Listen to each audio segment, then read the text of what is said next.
आज का हमारा टॉपिक है Newton rings by reflected light.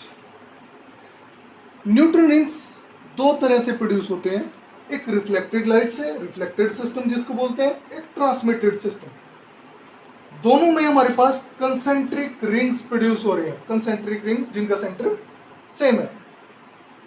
लेकिन फर्क क्या है कि रिफ्लेक्टेड सिस्टम में जो सेंट्रल रिंग होगा, सेंटर जो होगा वो डार्क होगा, सेंटर डार्क, और जो ट्रांसमिटेड सिस्टम है उसमें सेंटर ब्राइट है। और रिफ्लेक्टेड सिस्टम में सेंटर डार्क के बाद ब्राइट डार्क रिंग्स ऑब्टेन होंगे। और ऐसे ही यहाँ पे आपका सेंटर ब्राइट है तो फिर डार्क ब्राइट रिंग्स प्रोड्यूस होते हैं। अब क्वेश्चन ये आता है कि न्यूटन रिंग्स होते क्या? Newton rings actually interference fringes हैं जो हम ऑब्टेन करते हैं by division of amplitude from the air film which is enclosed between plano-convex lens and glass plate। अगर हम किसी प्लेनो-कन्वेक्स लेंस को जिसका लार्ज रेडियस ऑफ कर्वेचर है, रेडियस ऑफ कर्वेचर लार्ज है, उसको हम अगर प्लेन ग्लास प्लेट के ऊपर रख दें, जो उसका कन्वेक्स पोर्शन है वो प्लेन ग्लास प्लेट के ऊपर रख दें, तो इसके बीच में एयर फिल्म एनक्लोज हो जाती है, air film, thin air film. ये देखिए यहाँ भी और यहाँ भी। अब ये एयर फिल्म थिन क्यों होगी? क्योंकि हम यहाँ पे लार्ज रेडियस ऑफ कर्वेचर ले रहे हैं। लार्ज रेडियस ऑफ कर्वेचर होगा तो ऑब्वियस है कि इसके बीच में एयर फिल्म जो आएगी वो उसकी थिकनेस बहुत कम होगी। अब ये एयर फिल्म जो है थिकनेस बहुत कम है। दूसरा है क्योंकि इसकी प्लेनो कन्वेक्स लेंस की और प्लेन ग्लास प्लेट की सिमेट्री हमारे पास रेडियल है,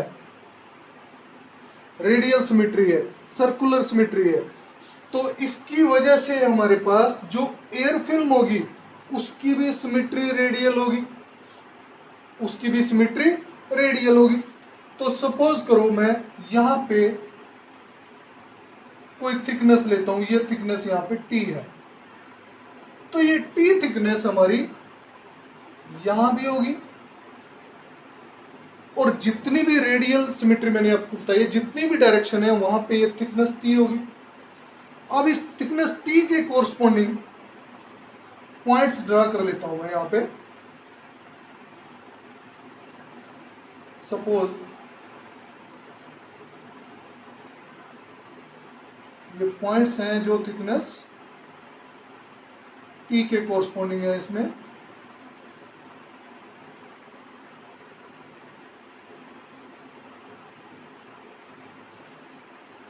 अगर इन पॉइंट्स को मैं ज्वाइन कर दूं तो आप देखते हो कि रिंग की फॉर्मेशन हो रही है। फिर यहां कोई थिकनेस है, सपोज करो ये थिकनेस टी है, ये कोई और टी डैश मान लिया हमने। इस थिकनेस के कोरस्पॉन्डिंग भी हमारे पास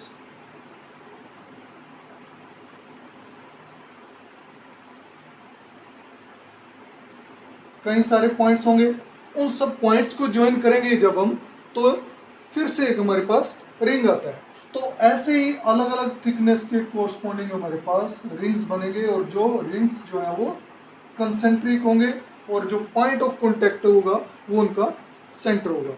तो यहाँ पे हमें ये क्लियर हो जाता है कि रिंग्स ही क्यों बनते हैं। इसमें पहले हम देखते हैं इंटरफेरेंस फ्रिंजेस जो होती हैं वो ब्राइट डार्क बैंड्स की फॉर्म में होती हैं, बैंड्स बनते हैं वहाँ पे, लेकिन यहाँ रिंग्स ही क्यों बनते हैं ये यहाँ से मैंने आपको बता दिया।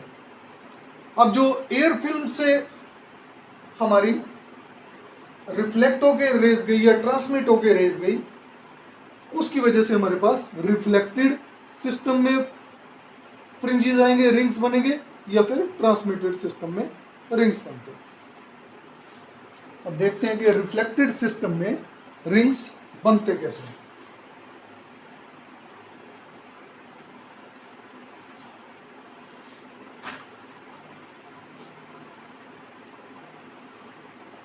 दोबारा से मान लेते हैं कि ये हमारे पास प्लेनो कन्वेक्स लेंस है जिसको हमने प्लेन ग्लास प्लेट के ऊपर रखा है।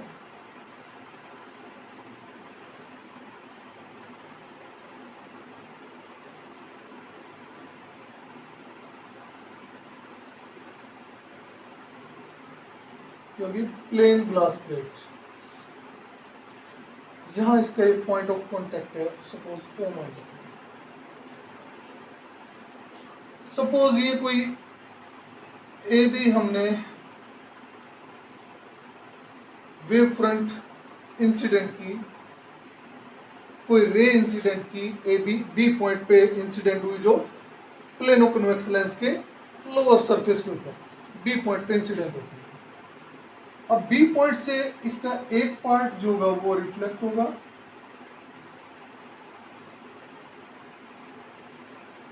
और एक पार्ट एयर से रिफ्लेक्ट हो जाएगा, ट्रांसमिट हो जाएगा। अब जो रिफ्लेक्ट होकर पार्ट गया था ये इसके प्लेनो कन्वेक्स लेंस से बाहर चला जाएगा, एयर ट्रांसमिट हो जाएगा। सपोज करो ये पॉइंट आपका सी पॉइंट है जहां से ट्रांसमिटेड पार्ट आया जो ग्लास प्लेट के अपर सरफेस के ऊपर पड़ा। अब अपर सरफेस के ऊपर ये पड़ेगा, फिर क्या होगा, इसका एक पार्ट रिफ्लेक्ट हुआ और जो ये रिफ्लेक्ट हो गया हमारे पास प्लेनो कन्वेक्स लेंस से रिफ्रैक्शन के बाद एयर में ट्रांसमिट हो जाता है। तो ये रेज जो है हमारी, ये रेज कहां से आ रही है, बी और सी से। आप देख सकते हो सपोज ये रे 1 है, ये रे 2 है। रे 1 कहां से आई, रे 1 आई जो लोअर सरफेस है प्लेनो कन्वेक्स लेंस का, वहां से रिफ्लेक्ट हो गया। रे 2 कहां से आई, जो अपर सरफेस है ग्लास प्लेट का, प्लेन ग्लास प्लेट का, वहां से रिफ्लेक्ट हो गया। तो इनको हम रिफ्लेक्टेड रेज बोल देते हैं।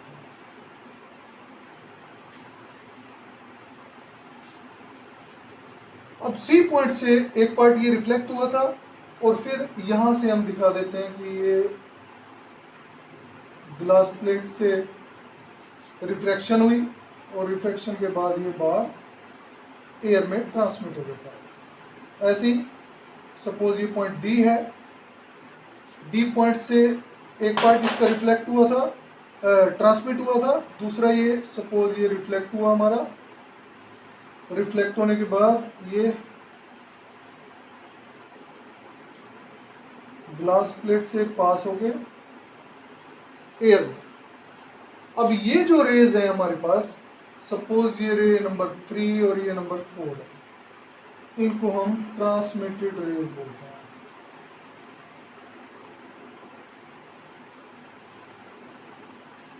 Transmitted rays. अब ये ट्रांसमिटेड रेज और ये रिफ्लेक्टेड रेज, जब रिफ्लेक्टेड रेज इंटरफेयर करेंगी तो हमारे पास रिंग्स बनेंगे by reflected light, reflected system से। और जब ये ट्रांसमिटेड रेज जब इंटरफेयर करेंगी तो रिंग्स आएंगे ड्यू टू ट्रांसमिटेड लाइट।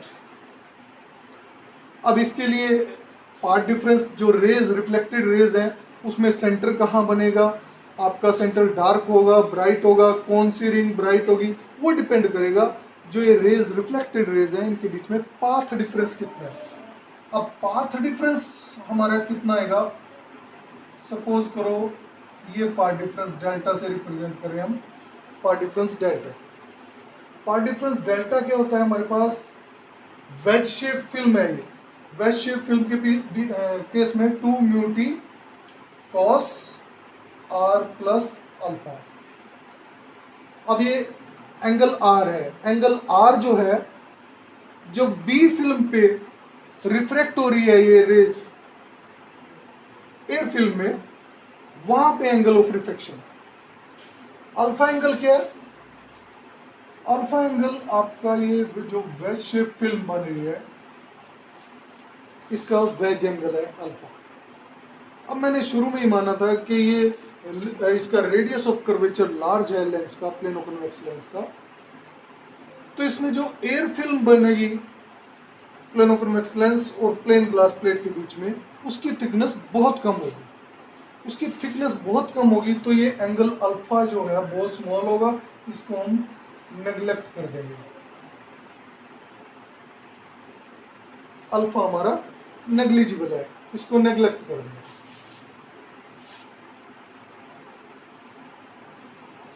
अब ये 2 mu t cos r plus alpha जो भी आया था हमारा, अल्फा बाद में नेग्लिजिबल हो गया, ये हमारा ऑप्टिकल पाथ था। अब इसमें यहाँ पे हम देखें अगर सी पॉइंट पे हमारा रिफ्लेक्शन हो रही है डेंसर मीडियम से। जो बीसी रे है वो एयर से ग्लास प्लेट क्योंकि डेंसर है उसके ऊपर पड़ रही है और वहां से रिफ्लेक्शन हो रही है। तो ये जो रिफ्लेक्शन डेंसर मीडियम से हुई, तो यहाँ पे हम स्टोक्स लॉ अप्लाई कर देते हैं। स्टोक्स लॉ क्या कहते हैं कि अगर डेंसर मीडियम से रिफ्लेक्शन है तो जो रिफ्लेक्टेड रे है उसके पाथ में एक्स्ट्रा पाथ λ/2 या फेज पाई का इंट्रोड्यूस हो जाता है। तो इसका मतलब क्या हुआ, तो ये जो पाथ डिफरेंस है 2 mu t cos r plus alpha, इसमें हमें एक और टर्म ऐड करनी पड़ेगी प्लस λ/2। ये प्लस λ/2 कहां से ऐड हुआ, क्योंकि सी पॉइंट पे हमारी डेंसर मीडियम से रिफ्लेक्शन हो रही है, तो स्टोक्स लॉ के अकॉर्डिंग λ/2 यहाँ पे एक टर्म ऐड हो जाती है। अब हमने कहा था कि अल्फा जो है हमारा यहाँ नेग्लिजिबल है, तो ये इक्वेशन 1 क्या बन जाएगी आपके पास, path difference equal to 2 mu t cos r plus λ/2। अब ये एंगल आर मैंने आपको बताया एंगल ऑफ रिफ्रैक्शन है बी पॉइंट। अब इस एंगल ऑफ रिफ्रैक्शन को हम ऐसे एडजस्ट करते हैं ताकि जो रे यहाँ से बी पॉइंट पे एयर फिल्म पे इंसिडेंट हो रही है वो नॉर्मल के अलोंग हो। तो ये एंगल जो है हमारा कितना आएगा, 2 म्यू टी कॉस 0, क्योंकि रे नॉर्मल के अलोंग आ रही है। तो जब रे नॉर्मल के अलोंग आएगी इसके पास एयर फिल्म के ऊपर नॉर्मल के अलोंग इंसिडेंट होगी, तो ये आर जो एंगल ऑफ रिफ्रैक्शन यहाँ बनेगा बी पॉइंट पे वो 0 होगा। और उसके लिए हम क्या करते हैं, उसके लिए हम यहाँ पे एक प्लेन ग्लास प्लेट रख देते हैं, ग्लास प्लेट। इस ग्लास प्लेट को हम 45 डिग्री के एंगल पे एडजस्ट करते हैं। जो रेज आती हैं सोर्स से उसके 45 डिग्री के एंगल पे एडजस्ट कर देते हैं। जो सोर्स से रेज आ रही हैं उसके 45 डिग्री के एंगल पे एडजस्ट करते हैं ताकि जो हमारा यहाँ जो रेज एयर फिल्म के ऊपर इंसिडेंट हो वो नॉर्मली हो। जब वो नॉर्मली होंगे तो ये एंगल आर जो है वो 0 होगा। तो हमारे पास ये इक्वेशन आ जाएगी 2 म्यू टी प्लस λ/2, यानी पाथ डिफरेंस हमारा 2 म्यू टी प्लस λ/2 आ गया। इसको नंबर 2 मार। तो अब ये पाथ डिफरेंस कहाँ है, 1 और 2 के बीच में जो रेज जा रही है उनके बीच में। अगर इस पाथ डिफरेंस को हम एल लैम्डा के इक्वल कर दें तो हमारे पास कंस्ट्रक्टिव इंटरफेरेंस पाथ आता है। अगर पाथ डिफरेंस एल लैम्डा हो तो कंस्ट्रक्टिव इंटरफेरेंस होता है। तो यहां से हम इक्वेशन 2 से अगर लिखें delta equal to 2 mu t plus λ/2 equal to n lambda, तो ये कंडीशन हमारी कंस्ट्रक्टिव इंटरफेरेंस की कंडीशन होगी। ये हम इसको ऐसे लिख सकते हैं 2 mu t plus λ/2 equal to n lambda. ये मैक्सिमा की कंडीशन है, this is condition for maxima. इसको अगर थोड़ा सा मॉडिफाई कर दें हम तो ये आ गया आपके पास 2 mu t equal to 2n-1 into λ/2।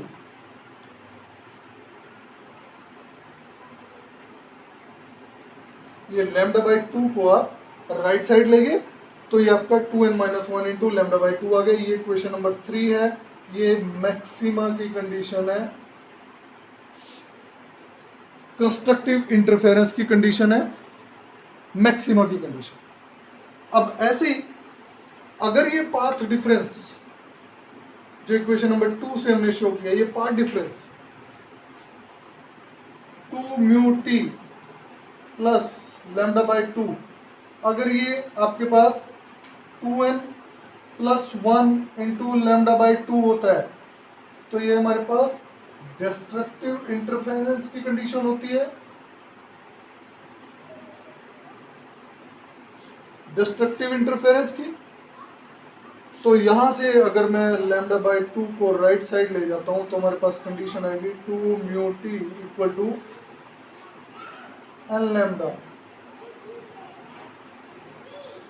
2μt equal to n lambda.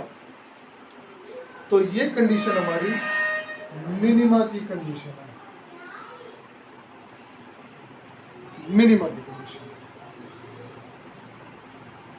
Equation 4 maxima की कंडीशन, मिनिमा की कंडीशन। आप यहाँ कंफ्यूजन छोड़ देना कि 2μt पाथ डिफरेंस अगर n लैम्डा है तो वो तो मिनिमा की मैक्सिमा की कंडीशन होती है। नहीं, हमने मैक्सिमा की कंडीशन जो है वो path difference equal to n lambda ही रखी है, सिर्फ ये मॉडिफाई होके हमारी टर्म्स आई है।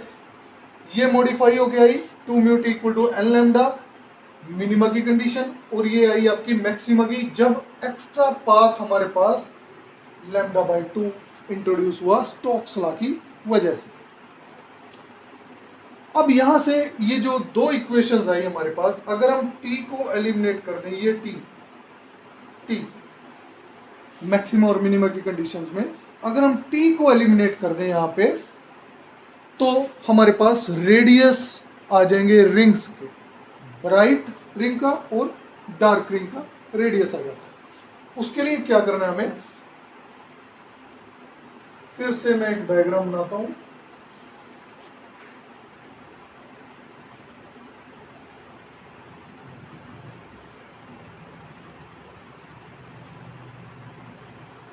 Plane of convex lens glass plate के ऊपर रखा हुआ है आपने।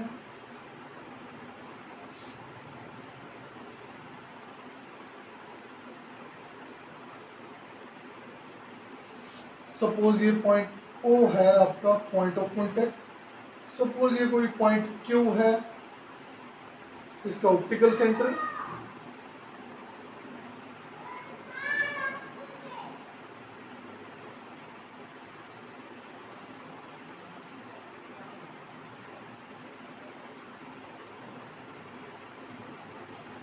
स्ट्रेट लाइन आएंगी, ये पॉइंट Q है। सपोज मैं यहाँ कोई थिकनेस, ये कोई पॉइंट है यहाँ पे P पॉइंट मान लेता हूँ कोई, इस P पॉइंट के कोरस्पॉन्डिंग सपोज थिकनेस हमारी T है। अब इस T थिकनेस के कोरस्पॉन्डिंग जो रिंग बनेगा, सपोज उसका रेडियस Rn है। Rn क्या है? Rn is the radius of nth ring corresponding to thickness T।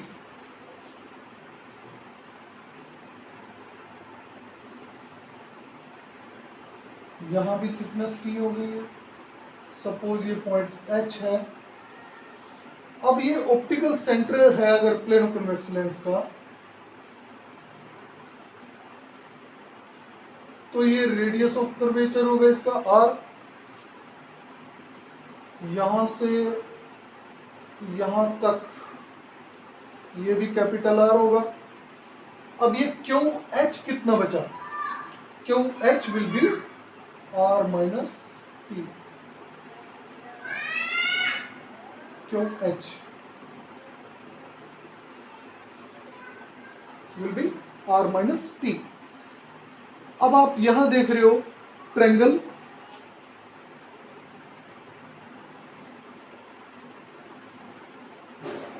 ये ट्रायंगल जो है आपकी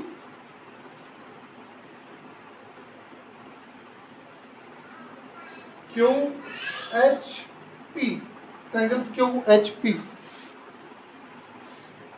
इस ट्रायंगल क्यू एच पी को हम राइट एंगल ट्रायंगल बोल सकते हैं, राइट एंगल ट्रायंगल है। अब इस राइट एंगल ट्रायंगल पे पाइथागोरस थ्योरम अप्लाई करें हम अगर, तो हाइपोटेन्यूज का square equal to r minus p का स्क्वायर प्लस ये आपका बेस कितना हो गया आर एन स्क्वायर,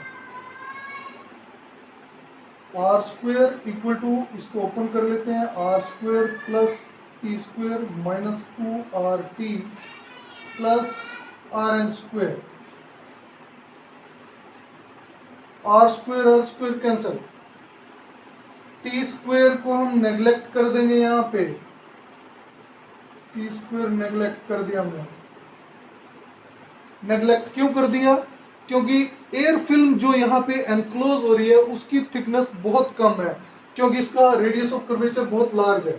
जो एयर फिल्म बनेगी इसके बीच में वो बहुत कम थिकनेस की होगी, तो थिकनेस टी अगर बहुत स्मॉल है तो टी स्क्वायर और भी ज़्यादा स्मॉल होगा, तो इसको हम नेग्लेक्ट कर देंगे। यहाँ पे इक्वेशन क्या आ गई आपके पास, r n square equal to 2RT। अब यहाँ से t की वैल्यू हम निकाल सकते हैं, t equal to r n square upon 2R।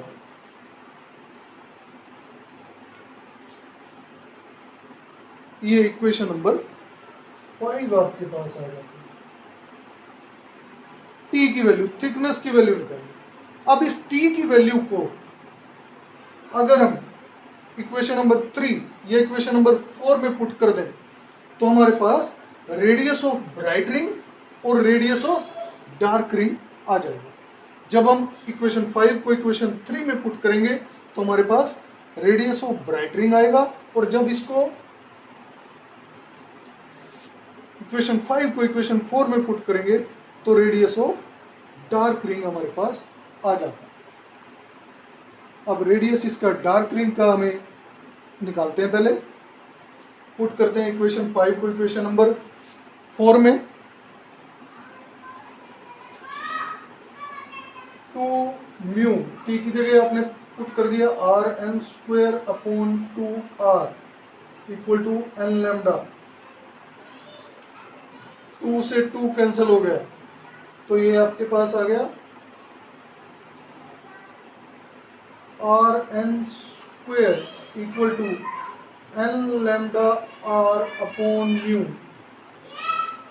Are n square आ गया n lambda r upon mu, तो यहां से रेडियस आपके पास आ जाता है r n equal to n lambda r upon mu under the root. ये इसको इक्वेशन नंबर 6 बोल देते हैं। ये r n equal to n lambda r upon mu जो आपके पास आया, ये डार्क रिंग का रेडियस है, रेडियस ऑफ डार्क रिंग। ऐसे हम रेडियस ऑफ ब्राइट रिंग निकाल सकते हैं। रेडियस ऑफ ब्राइट रिंग आपके पास आ जाएगा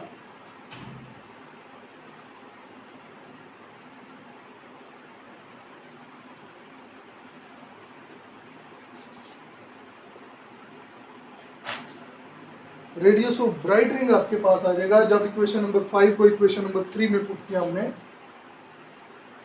2 mu r n square upon 2R equal to 2n minus 1 into lambda by 2। 2 से 2 कैंसिल हो गया, r n square equal to 2n minus 1 into lambda r upon 2 mu, sorry upon mu. 2 cancel हो गया था पहले, लेकिन ये 2 आपके पास बचा है तो यहां से ये 2 आपके पास आ जाएगा। तो r n equal to under root of 2n minus 1 into lambda by 2 mu और आर ऊपर आ जाएगा। तो ये आपके पास इक्वेशन नंबर 7 आ गई। This is radius of bright ring.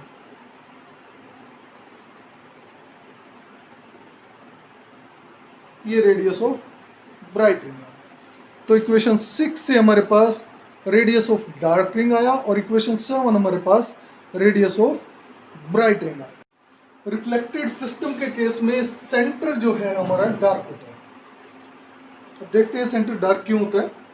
अगर हम इक्वेशन नंबर 2 को देखें तो पाथ डिफरेंस जो है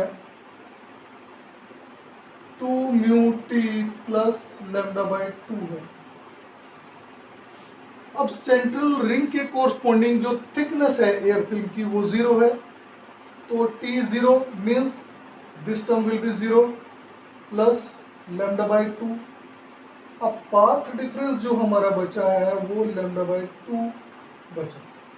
path difference lambda by 2 corresponding two point of contact या सेंट्रल रिंग के कोरस्पॉन्डिंग पाथ डिफरेंस हमारा आया लैम्डा बाय 2, किसमें? रिफ्लेक्टेड रेज के बीच में।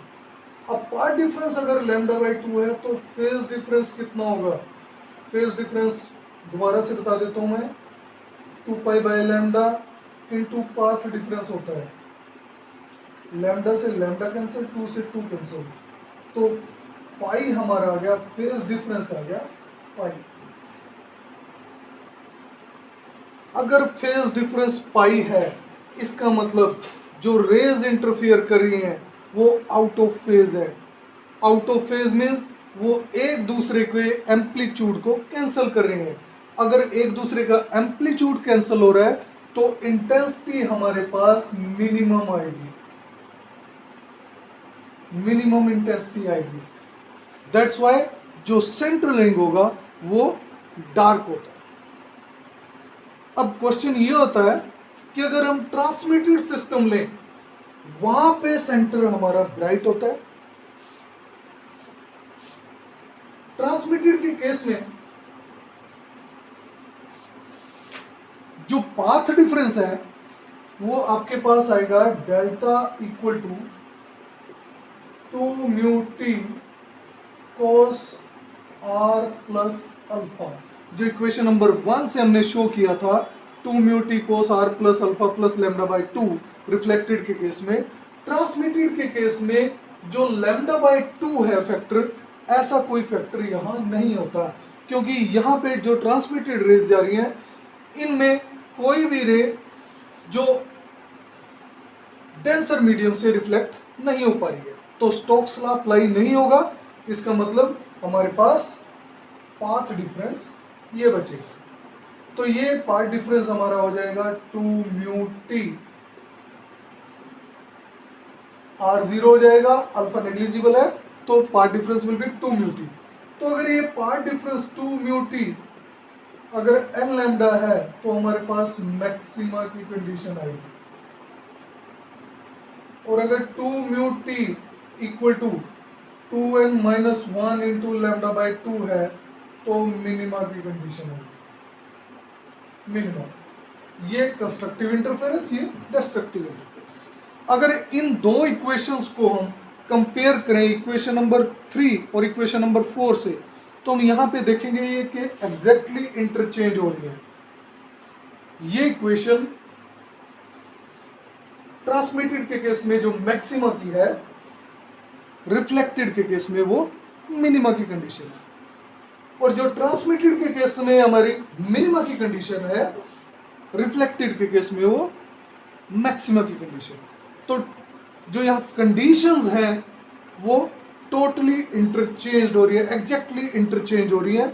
इस वजह से हमारा जो पैटर्न है उसमें ये डिफरेंस आ रहा है कि रिफ्लेक्टेड के केस में सेंटर डार्क है तो ट्रांसमिटेड के केस में सेंटर ब्राइट होगा। यहाँ पे कुछ और कंक्लूजन हम निकालते हैं। आर एन हमारे पास डार्क रिंग का रेडियस है n lambda r upon mu under root D n twice of radius, या इसको हम ऐसे लिख दें D n equal to under root of 4n lambda r upon mu. अब यहाँ पे हम देखते हैं 4 कांस्टेंट है, lambda wavelength of light used ये कांस्टेंट होगी, r radius of curvature of plane of convex lens ये कांस्टेंट है, म्यू रिफ्रैक्टिव इंडेक्स ये भी कांस्टेंट होगा। तो यहाँ D n directly proportional to n r. अब यहाँ से हम कंक्लूड कर सकते हैं कि diameter of nth ring is directly proportional to square root of natural number.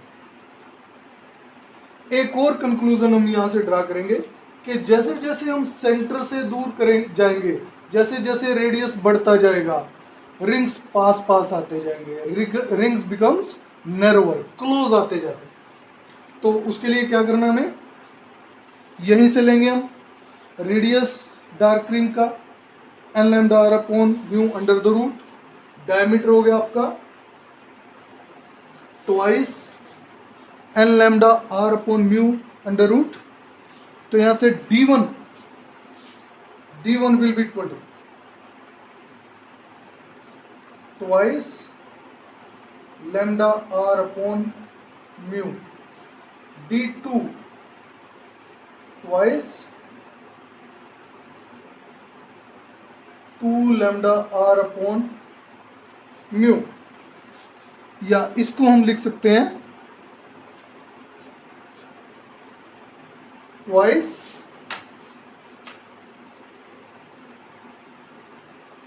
Under root 2 into under root lambda r upon mu. ऐसे ही d3 हम ले लेंगे यहाँ पे, d3 equal to twice root 3 under root lambda r upon mu, d4 twice root 4 under root lambda r upon mu and so on. अब हम दो जो रिंग हैं उनके डायमीटर का डिफरेंस लेते जाएंगे। पहले लेते हैं हम d2 minus d1, d2 minus d1, d2 minus d1 will be equal to twice under root lambda r upon mu. Constant term है, इन दोनों में से कॉमन आ गई है हमारी, अंदर बचेगा आपका under root 2 minus 1, under root 2 minus 1, ये आ गया आपका 0.414 into twice lambda r upon mu under the root. ऐसे ही d3 minus d2, d3 minus d2 will be, common term ले लिया हमने, under root 3 minus under root 2, तो ये आपका आ जाएगा 0.318 into twice under root of lambda r upon mu. ऐसे ही d4 माइनस d3 आ जाएगा आपके पास 0.268 into 2 lambda r upon mu under the root. अब यहाँ से अगर मैं इसको इक्वेशन 1 मान लूँ, ये इक्वेशन आपकी 2 है, ये इक्वेशन 3 है, पहले हम 1 2 3 ले चुके हैं, तो इन इक्वेशंस को 1 स्टार मान लेते हैं, 1 स्टार 2 स्टार 3 स्टार। अब ये 1 स्टार 2 स्टार 3 स्टार इक्वेशन से आप देखो कि जैसे जैसे हम सेंटर से दूर जा रहे हैं, जो दो डायमीटर्स है उनके बीच का, जो दो रिंग के डायमीटर है उनके बीच का डिफरेंस जो है वो कम होता जा रहा है।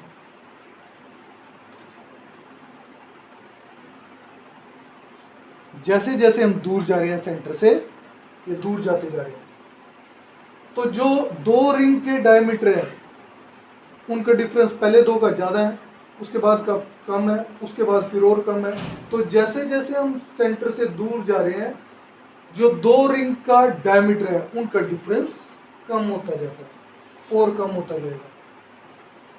तो इसका मतलब ये है कि जैसे जैसे सेंटर से दूर जाते हैं, रिंग्स पास पास आते जाते हैं। आज के लिए इतना ही। Thank you very much.